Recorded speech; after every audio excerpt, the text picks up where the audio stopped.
एक शख्स कुवैत से आता है और सिर्फ एक वाकया सुनाने के लिए मुझे पहुंचता है। मैं कहना चाहता था कि मुझे फोन पे भी बता सकते थे, यहां आके बताने की क्या जरूरत है। वो कहता, बेटा ये वाकया इसलिए बता रहा हूं कि अगर किसी मकाम पे पहुंचे तो कभी मुल्क की इज्जत और गैरत को फरोख्त ना कर देना। मैंने पूछा, जनाब वाकया क्या है? कहते हैं कि 1947 में एक बूढ़ा बाप अपनी जवान बेटी के साथ हिंदुस्तान से पाकिस्तान की तरफ आ रहा था और वहां पर उस बाप को पकड़ लिया, उसको रस्सियों से जकड़ लिया। वहां पर उसके बाप को रस्सियों से जकड़ा जाता है और बेटी को बरहना करके उसकी इज्जत को उसी के बाप के सामने लूटा जाता है और फिर उसकी छाती काट दी जाती है और बेटी को बाप की गोद में फेंक दिया जाता है। और बेटी अपनी जिंदगी की आखिरी सांसें लेने से पहले कह रही होती है कि अब्बा पाकिस्तान को मेरा सलाम कहना।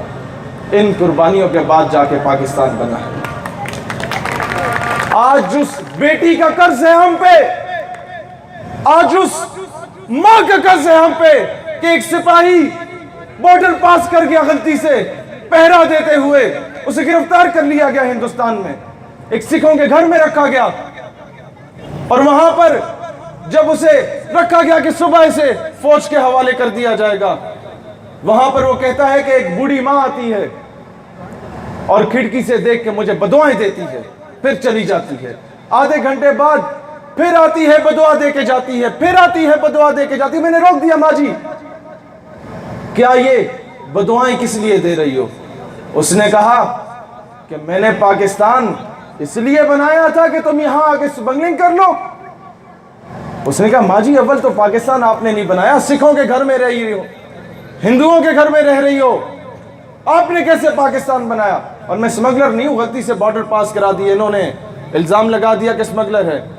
वो माँ कहती है, जब उसने पूछा ना कि पाकिस्तान आपने कैसे बनाया माँ जी, वो कहती है, बेटा मुझ जैसी लाखों माएँ ऐसी हैं जिनको उस दौर में अगवा कर लिया गया था जब पाकिस्तान बन रहा था और हमें आज सिख और हिंदू बन के यहाँ रहना पड़ता है। लेकिन आज भी मेरे बच्चे बीमार होते हैं तो अव्वल और आखिर दरूद शरीफ पढ़ के पाकिस्तान का तस्बीह पे विर्द करके जब फूंकती हूँ तो अल्लाह ताला शिफा अता करता है।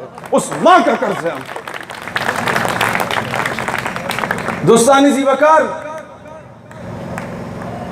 मुझे समझ से बालातर है,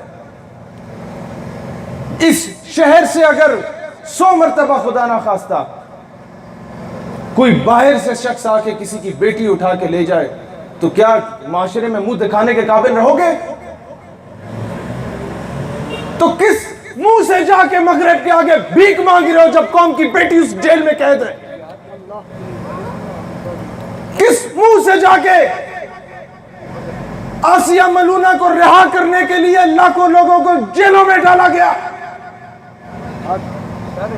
सियासत को एक तरफ रखो, मसलक को एक तरफ रखो। यार रसूल अल्लाह का ताल्लुक किसी एक मजहबी या सियासी जमात से तो नहीं है।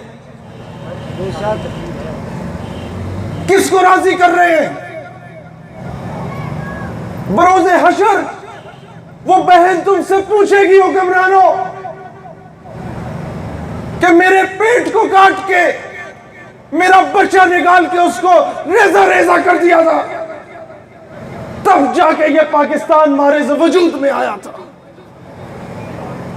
बरोज़े हसर वो मां पूछेगी कि जिसने अपनी बेटियों को इस्मत दरी से बचाने के लिए कुएं में छलांग मरवा दी थी, वो पूछेगी कि मैं यहां बेटियों को कुएं में फेंकती रही और तुमने जाके मुल्क की, कौम की, इस्लाम की, पाकिस्तान की बेटी को फरोख्त कर दिया।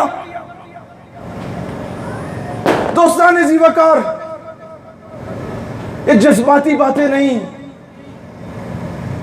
डॉक्टर आफिया सिद्दीकी को कोई नहीं जानता कि वो कौन है, वो क्या करती है। कोई जानता है तो इस नाम से जानता है, पाकिस्तान की बेटी है। खुदारा और कुछ ना करो, बिजली महंगी होती है, कर लेंगे बर्दाश्त, पानी नहीं मिलता, गदरा पानी पी लेंगे यार। गैस नहीं मिलती, इससे पहले भी गुजारा करते रहे, लेकिन खुदारा वो जो कश्मीर की बेटी जिसके सर से पर्दा खींचा गया है, खुदारा असेंबली में खड़े होकर उसके पर्दा दिलाने की ही आवाज बुलंद कर दो।